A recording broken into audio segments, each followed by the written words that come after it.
Okay, so my idea is to take the C, the F, and the G chords, the 1, 4, 5, and combine all of those into one position using the CAGED as a chordal fragment.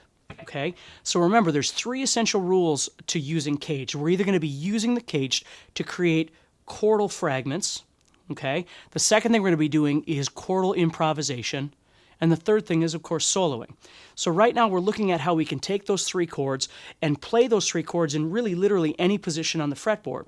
So instead of blocking, playing C, F, and G like that, or C, F, and G like this, we're looking for more of a uniform sound by just playing all three of those chords kind of seamlessly together. So the example I'm going to show you is going to be in what we just referred to as the third position, right? Now, it's not actually the third position on the guitar, but it's the third shape of the CAGED. Okay, so we went through that a little bit ago. So let's start with the C that we've been talking about a lot, okay? So we understand that if we go into that third position right there, my C chord is actually going to be the G shape at the 8th fret, remember that's C, with our bar on the 2nd and 3rd and 4th strings. Okay, so we went from C, the C shape of C, to the A shape of C, to the G shape of C. Remember, CAGED is always in that order. So C, A, G, and then E and D, of course, would follow. So this is the shape that I want to use for my C chord. It's visually a G shape, okay? So when I look down at my fretboard, again, I want to see 8, 7, 5, 5, 5, 8, or 8, 7, 5, 5, 8, 8, if I'm thinking of it as a four-finger G. So the goal is not that I don't have to use the entire shape when I strum, it's that I can see the entire shape and I can choose what fragment to use when I solo, or when I'm making this different rhythm, I should say. So there's my C chord. Now I got to move on to my F chord. Well, my F chord is sitting right here as well. Okay, my F chord would be the C shape with my pinky on the 8th fret of the 5th string, again with that same bar at the 5th fret, right? Because if we think about it, here was F. This is the F bar chord that we need to know. It was an E shape, which connects to a D shape, which connects back to a C shape. CAGED. After D, it starts all over on C again. So there it is, right there. There's that shape.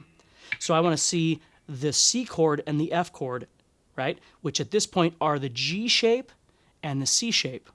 So I can see this one sitting here, and I can see that one sitting right there. Then we need our 5 chord, which is G. So again, where's G at? Well, G is sitting right here as a D shape. And how do I know that? Because G was right here, okay, as a G shape. The next shape available is the E shape. And the next available shape is the D shape. So you can see why that first DVD is so incredibly important that you study each one of those in detail to really get it in your head, because it can get very confusing if you can't see a streamlined chord all the way across your fretboard. And that's why we talked about taking a C, just seeing the entire C chord across the whole fretboard. F, seeing it across the fretboard. G, seeing it across the fretboard. That way you can pick and choose anywhere on your fretboard to do this. This is just one position. So here we go. I'm going to take that C, that F, and that G chord right here, and I'm going to decide how I want to play this to make it sound a little more uniform. So here's what I'm going to do. I'm going to go to the 5th fret of the 2nd, 3rd, and 4th strings, and I'm going to bar over that, which is the middle of this C chord, right, the G shape.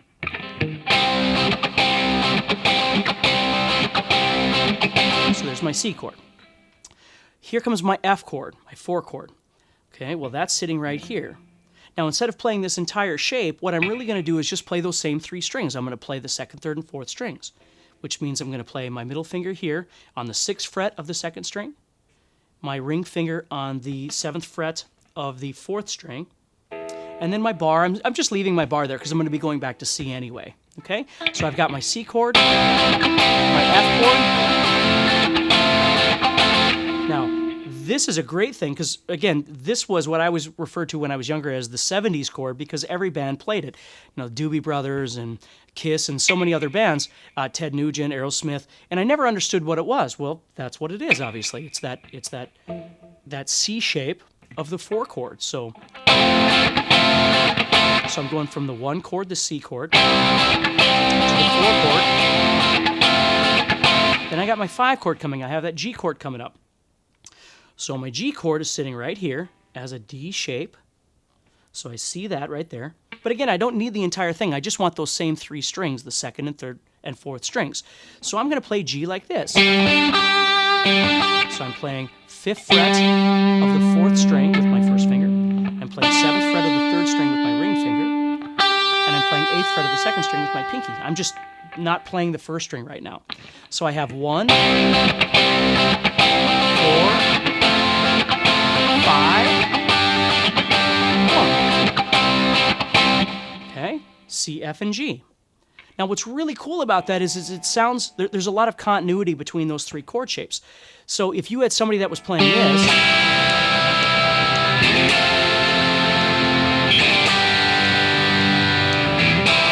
it'd sound really cool if you were going.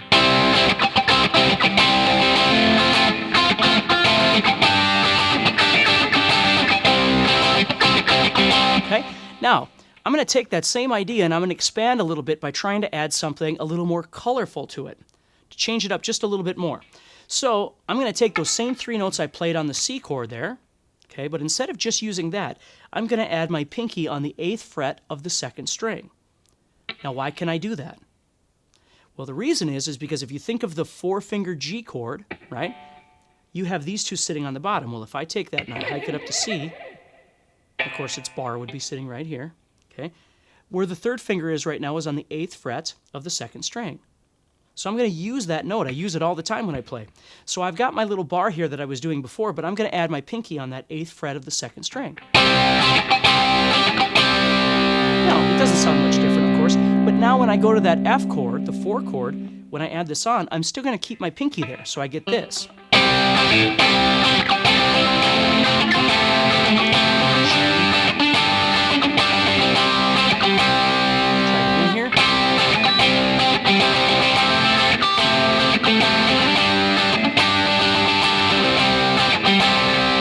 So it adds a little more melodic context to that by leaving that finger on there, okay? So again, it's a great thing to do to make something sound a little more unique. Now, of course, to use these effectively, what I love about fragments is the fact that I can simply lift my fingers and the music stops. Where like with open chords, you have to touch them to get them to stop, which is perfectly fine. And of course, bar chords are great because you can pick them up and stop the strings as well, but then you're blocking again. You're moving all over the place. When you stay in this one little spot, see, I can keep lifting and it's going to keep stopping those sounds. Okay?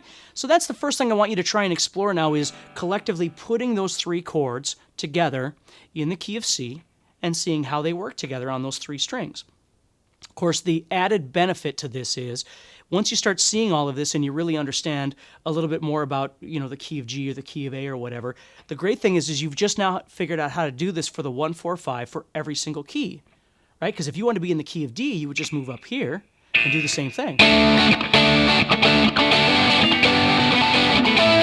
If you want to be in the key of B flat, you would just move down here and do exactly the same thing. 1, 4, 5.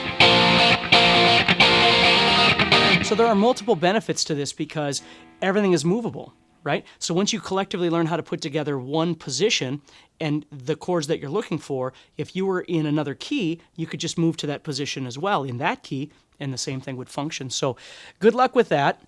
See how that works out for you, and I'll see you in just a little bit.